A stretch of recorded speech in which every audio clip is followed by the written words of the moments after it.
Okay, the first phone call. The first phone call is fundamental to setting up the proper expectations of what the negotiation will be throughout the entire process.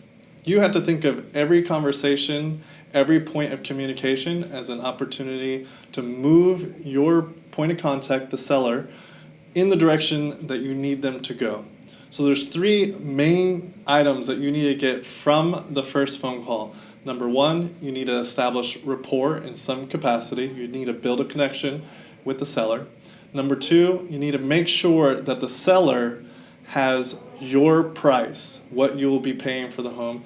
And then number three is you need to have what price they are thinking in their mind for the home as well. Now, building rapport, obviously, we'll talk about that more in another video, but you're obviously trying to build a connection aside from real estate with your point of contact, with the seller, and just connect with them with a human-to-human basis. Now, the second item, you need to make sure that they understand what price point you are thinking for this home.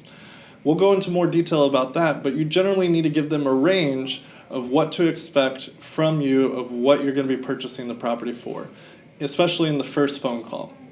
And then the last item is you need to get a number from them. You'll notice that some people are hesitant to give you that number, and other people will give you a number right out the gate. But you need to know from them what they're thinking. So by the end of that phone call, you know how hot this lead is and how much of a priority that lead needs to have in comparison to your other leads. Are you close in your range? Are you just $5, $10, maybe $15,000 off?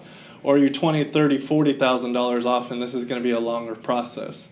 You need to establish this all in the first conversation because this will set you up in the second, third, fourth conversation to move the ball ever so slightly in the direction that you need. So again, in that first phone call, you need to build rapport, you need to get their number, and you need to make sure they know your number so that everybody is in the same mindset moving forward.